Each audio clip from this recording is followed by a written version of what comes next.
অবহেলা এটা আঘাত করে একেবারে ধীরে ধীরে মানুষটাকে ফাঁকা করে দেয়। চিৎকার করলে হয়তো লড়াই হতো, রাগ করলে হয়তো একটা উত্তর পাওয়া যেত, কিন্তু অবহেলা এই শব্দ ছাড়াই সব শেষ করে দেয়। কোনো শব্দ করে না, নীরবে সব শেষ করবে তোমার। কিছু মানুষ থাকে যারা খুব কাছে থেকেও অচেনা হয়ে যায়, তাদের চোখে তাকালেও নিজেকে আর দেখা যায় না। অবহেলায় শুধু গুরুত্বপূর্ণ বলা হয় না, অথচ একসময় তুমি ছিলে তার অগ্রাধিকার।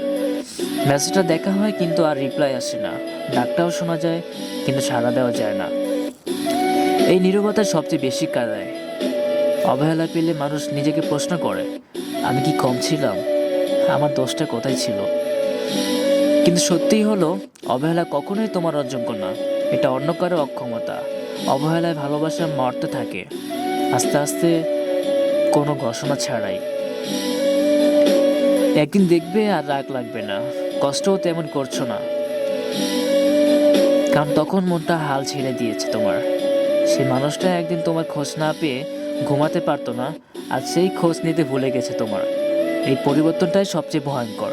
অবহেলা শেখায় সবাই চিরকাল থাকে না, আর সবাই থাকার যোগ্যও না।